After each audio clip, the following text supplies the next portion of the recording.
This is the World Innovators Podcast with your host, Donna Peterson. As business owners, we have so much to handle. So much is on our mind. We're handling our day-to-day, you're handling your employees, but then you also have to think about how you're going to market your business.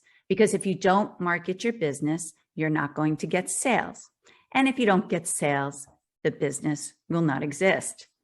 So I was lucky enough, my good friend, Doug Glenn from Heat Treat Today, who's also a business owner, said he would sit down with me and we were going to talk about some of the issues we found or mistakes we did along the way when it came to marketing. But before we get started, my name is Donna Peterson and you are listening to the World Innovators Podcast. I talk to business owners and marketing directors and executives all over the world about trends, techniques, and what is working, what is not, and why, trying to figure out why and how to make it better. So let's jump in. Good morning, Doug. Good morning, Donna. How are you? I am good. I am good. Like I said, we had a lot of rain and my dirt driveway definitely took a beating. Yeah, I hear you. We got the same thing, although you are further east than we are, so we didn't have the remnants of the storm. But yeah, I hear you. Dirt driveways are a challenge. Oh, let's not even talk to my husband about that this morning. Yeah. Just one of the many challenges, as you mentioned, as business owners, you got to maintain home life as well, including reshuffling your dirt on your driveway. Yeah. Well, I heard something yesterday. They said running a business is even very similar to having a relationship with your spouse or even your exercise program. Mm-hmm. They all are kind of have to happen the same way. You have to set up a plan, you have to execute it, and then you have to stay there and you have to nurture it. Right. Maintain. And maintain it. So I know we had a few things that we discussed, and one of the issues I came across, and we were wrong in doing this when World Innovators started 41 years ago, is we went out and we spoke a lot about ourselves. Yes. And I don't know, did Heat Treat Today do the same thing, or were you smarter? Well, when we started, we had a couple of different.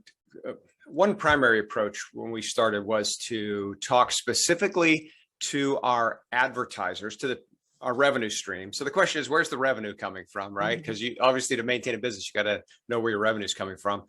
So we, instead of talking about ourselves to our revenue stream source, which was our potential advertisers, what we did is we created a newsletter that stayed in front of them every day.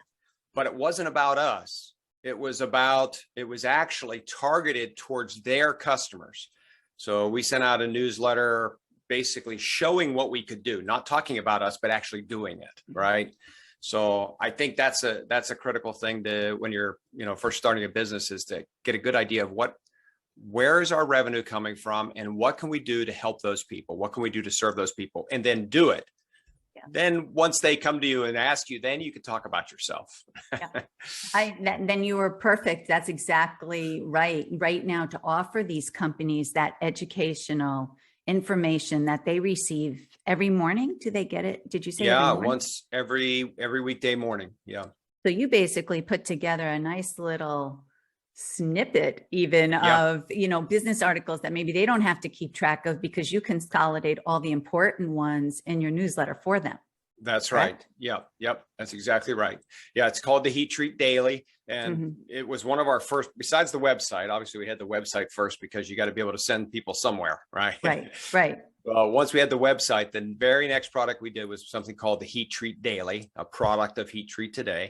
And it was one story, and it wasn't the full story. It was just a teaser, if you will. Right. And then there was also a second story in the newsletter, but it was, more self-promotional and whatnot. But the point was to get out that one news item a day, and then they would click through the website. So you're right. The mistake most people make is, here's my new business. Let me tell you about it. We call that, I hope nobody's eating breakfast right now. We call that in our in our business. We call that verbal vomit, right? I mean, blah, blah. Here's all about me, all about me. Sorry, that's not what's going to get you business. They don't really care who you are. You know, you need to let them show them what you can do for them. Oh, well, it's very different. You know, like I said, when we started 41 years ago, or when I talk to legacy brands who might be even 100 years old, of course, that's what we all did. That's what marketing was back then, is just to educate people on yourself, where it changed so much. And you went down the right path because you're offering such value to these business owners because they have so many things to do during the day. They may not have seen that article that is very pertinent to them. Right, exactly. And especially for us, it was in our niche, right, which is heat treat, which is a whole nother story. I'm sure most people don't know what heat treat is, but it's a metals industry thing and whatever. It's not important, but it was in our niche. It was for people, something that no one else would be offering, basically. Yeah. And if you offer value like that and people are going to expect it every morning, they're definitely going to open it and read it. You know, even if they do just a quick glance, they'll see what the headline was of the story, and they're a little bit more informed than they would have been if they didn't get your newsletter. Right. Exactly. Excellent. Good. Now, another thing that, you know, I'm bringing up all the mistakes we did as a 41-year-old company, because I'm hoping it helps other business owners. Instead of doing the sales cycle that goes like this, they do more that sales cycle that keeps going up, you know, every year, and is specializing. Because as a marketing agency, when we first started, I thought, okay, I'm going to go out to everyone because I want everyone to be my customer. Yeah.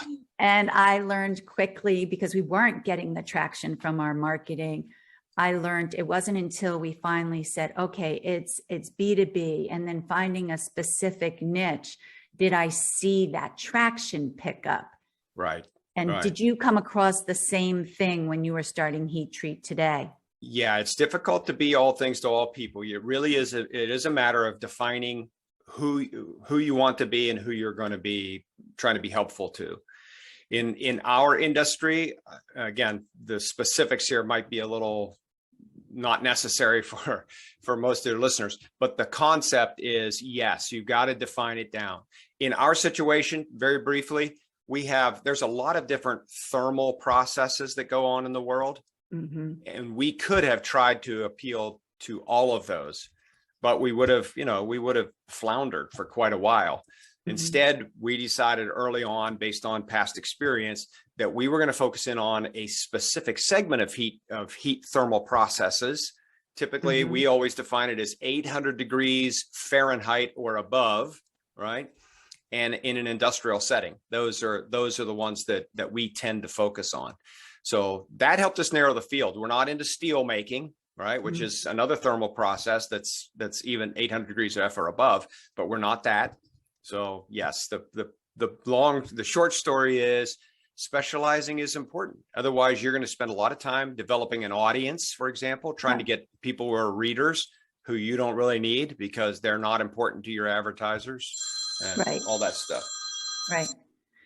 And then also, I would imagine as you specialize, and this is what we found, you're able to take yourself and you can stand out from your competition. So for us, instead of being there and competing against all marketing agencies, you know, now we separated B2C to B2B, but then we took the B2B even a step further into that industrial space. Right. So that must have helped you also to step away or above your competition. That's right. Yep. Exactly. Going after that specific group. It isn't an easy task to know just how defined or broad you should be. You know, but it is a question you have to ask, and you have to decide for yourself, okay, where can I fit in the market? Who can I appeal to? You know, where can I be most helpful? Because it's where you can be most helpful that people are going to finally do work with you. Right. So yeah, for sure. Well, as a business owner, and especially if you're starting out and you're trying to increase sales, I find specializing even to be a little bit, you've got to be brave. And I did a social post once where I put Mel Gibson, where he had his face all painted from, I forgot what movie it was. Braveheart, more than Yes, likely. that's it. That's it. Braveheart. And I wrote like, are you brave enough to specialize? Yeah. Because as a business owner, that's a hard thing because you don't really want to say no to someone. Yeah. But in the end, it really will save people a lot of time. And I think you will see your sales grow faster if you do that specialization. Right. Right. Yeah, that's very, very true. We tend to just see it's a distraction, right? The issue is what are you going to be distracted with and what aren't you going to be distracted with? And it's not just your total focus, like with us, you know, the thermal processing. It's what products are you going to provide? Yeah. Right. There's a lot of different products we could provide, but some of them right now are going to be a distraction from us doing the ones that we really need to do well. Mm-hmm. So for example, in fact, I've been telling our team for quite some time, we should be doing something called heat treat TV, Mm-hmm. which is basically video, right? But the resources it takes for us to do video and things of that sort right now are just too much. It's just not where we can do it. And if we tried to do it, we would compromise the core products that are really doing us some good, like the print magazine, like digital e-newsletters, like podcasts and things of that sort. So again, it's another example of specialization so that you can grow profitability and not just compromise it by saying, well, we're busy, we're doing everything that people want us to do. Well, sometimes you got to learn to say no. Yeah. That's a very good point that you brought up, because even myself, when I say specializing, I think about how you're going to trim down and go after a specific audience. But you just brought up specialize on the channels that you're going to concentrate on.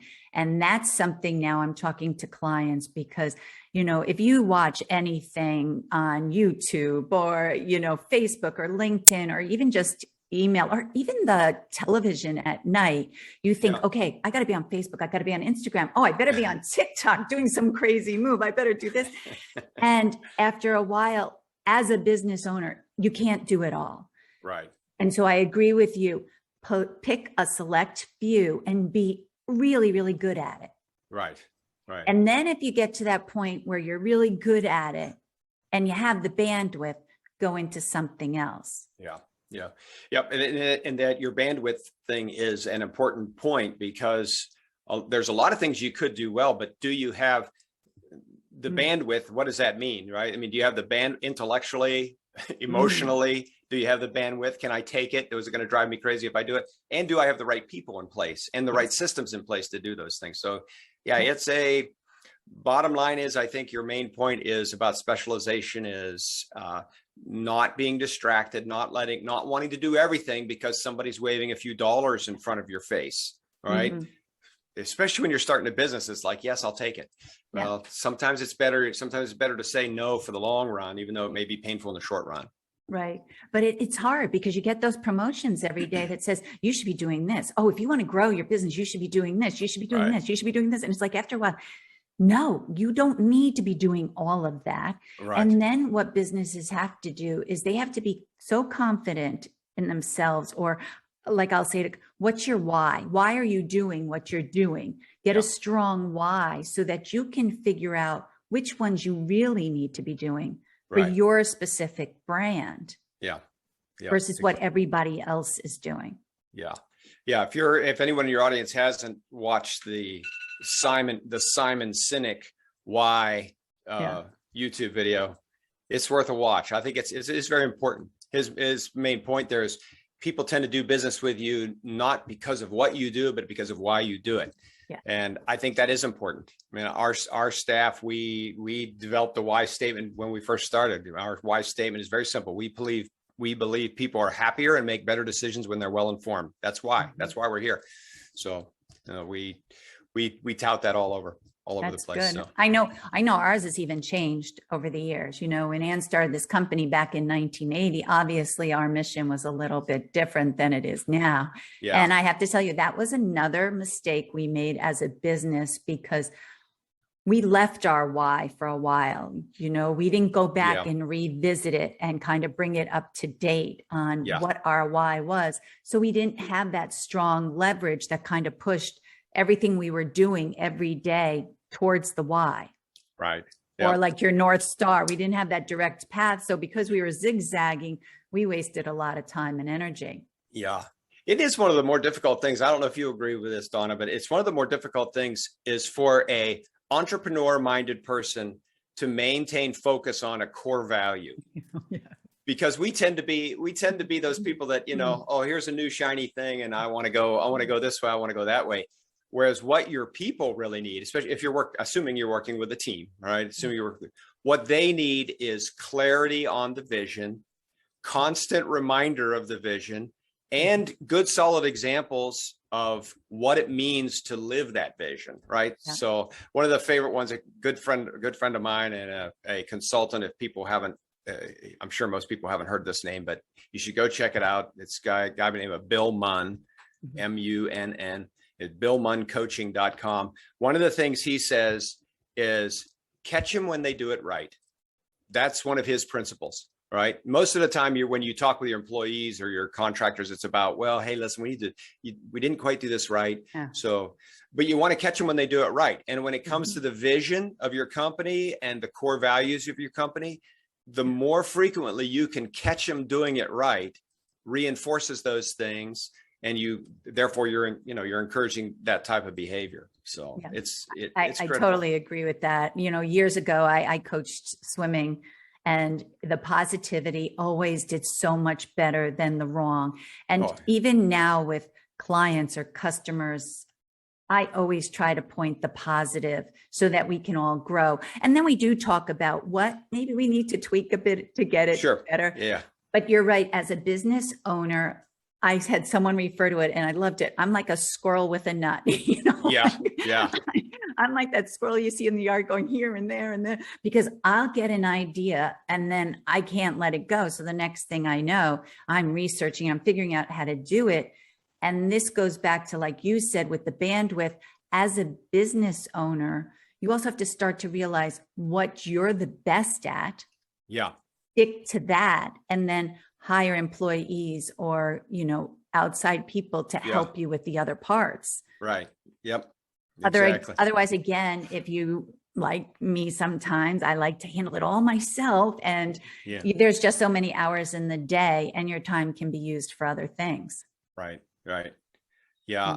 Another resource that jumps to my mind when you mention this to be helpful to your listeners and whatnot is that my daughter, who is now a little budding entrepreneur herself, doing a great job. She gave me the Gino Wickman book. Have you read anything from Gino Wickman, the rocket fuel? I've heard of that. Yes. Yeah, it's a good book. And it talks a lot about what you're doing. In fact, I and my right-hand person are going through that book right now, but it addresses exactly what you were just saying, Donna. That is, know what you're good at and stick with it. Right. And the stuff you're not good at, find somebody else to do it. But again, as a business owner, that's another tough one, because you look at the dollars and you say, I could do that myself. I don't need to hire someone else. Yeah. But that's when you have to start to put a value on your time. Right. Exactly. Yep. And if you say to yourself, okay, yes, I know HTML code, but for me to sit down and start working on coding isn't a good use of my time. I would be better off doing this. Right. And I was just going to say, you were talking about what are the mistakes and the things as a business owner, as starting up a small business. So this is one of the things that I guess I've come to the realization.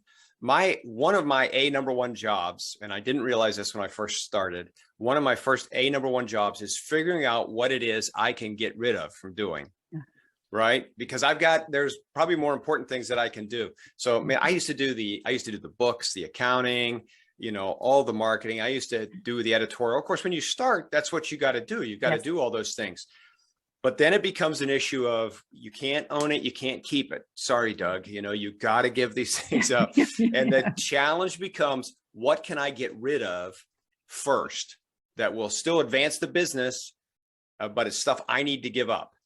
And really that is probably one of the number one challenges of new business owners is, what can I give up? What can I give up next? And then get rid of it. Yeah. You're right. And that's something I struggle with all the time, because I like to do it myself, my time frame, But the thing is that I'm not good at it. Donna, Yeah. stop, something that might take me 2 hours, someone else might be able to bat it out in 15 minutes or, Correct. I don't Yeah, know what it is. correct. So it's just putting that value on your time. So that's Yeah. something hopefully our listeners will gain some Yeah. information on. The other thing was worrying too much about the return on investment or the number of leads you receive from your marketing initiatives. Yeah. Yeah. And I know we ran into issues with that, but let me hear from you first instead of. Yeah. So there's, in my mind, it's probably the top battle that marketers nowadays have to deal with. And it's been exacerbated by the fact that now we have systems that can supposedly track stuff, right? Can supposedly track. So one of the most brilliant men in the world, who I have quite a bit in common with. Okay, this is all sarcasm, just so you know. Yeah. But I have sarcasm. I'm waiting to hear the name. I'm like, who is it? Yeah, one of the most brilliant men in the world. I have a lot in common with him. Okay, there are two things I have in common. One is my hairstyle, and secondly is my intellect. Okay, and the guy is Albert Einstein. So I don't have the hairstyle and I don't have the intellect either. But anyhow, one of his most famous sayings, or one of his sayings, and I actually, it's probably attributed to somebody else, but he's been known to say it is, not everything that counts can be counted, and not everything that can be counted counts. So this is people ought to learn that quote and just use it regularly, because almost every time a marketer walks into a company to pitch a program, they want to say, well, what's my ROI on this program, right? What's my ROI? And it is it's a difficult argument to overcome, because for most of what marketing is, when we think about it, for most of what marketing is, you cannot measure. You cannot. It's not that we're not doing it, we're not willing to do it, is that you cannot measure the results, the effectiveness, if you will, of marketing. In some cases, now there are some things you can do. Obviously, you do an email, you get so many leads from it. Okay, you can at least you got leads. Now, what's the actual return on investment? How do those leads, if you can track them all the way through to sales, fine. But that's only one very small part of what marketing is. And here, if I can get on the soapbox here for a minute, what is marketing? Marketing really is getting people comfortable with you, right? My contention is everybody always buys emotionally all the time, without exception. I'm sure there's an exception, but I say without exception, right? I don't think so. I think you're right. I think it's definitely, Yeah.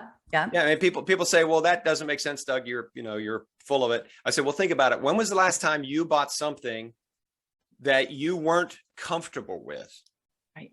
And what is comfort? Comfort is an emotion. So okay, you're buying an industrial machine, all right? And people say, no, I'm purely rational in my purchasing decisions. I'm purely rational. I say, no, ultimately even you as an engineer are an emotional being, and you're buying emotionally, whether you know it or not. And why is that? Well, because let's say you've got two potential machines that you're wanting to buy, right? You gather the data on this machine, you gather the data on this machine, you talk to people, you do whatever you need to do, and that all appears very rational. You do a cost analysis of both things, right? But ultimately, when it comes down to it, the reason you're doing all that analysis is so that you're comfortable making a decision to go with A versus B or B versus A, right? Right. That's the point. So at the end, you're buying because I feel, I think, I know this one is better than this one, and therefore I'm comfortable buying this one. It's emotional. So point being, marketing is all about helping people become more comfortable with you, right? You cannot measure that. It's called interpersonal valuations. You can't measure it. It's not possible. Economists will tell you it's not possible to measure it. Now, that's not to say it doesn't work, because as Albert Einstein says, not everything that counts can be counted. Right. You can't necessarily count it. So I also use the example of this. If you tell your folks that are telling you, I want ROI from my marketing, You go home and try to use that same argument with your family, right? Yeah, you go home to your wife or your husband and say, "Dear, do you love me?" Yeah. And they say, "Well, let me think about that. Let me put a little ROI into that and see if it's, what am I getting out of this? Sorry, it's just not going to work." And marketing is all about relationships. Yes. It's about building Yeah. relationships. So Yep. Thank you for listening to the World Innovators Podcast.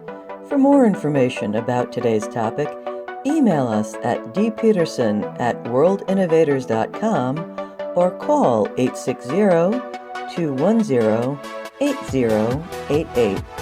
And please make sure to subscribe so you don't miss a future episode.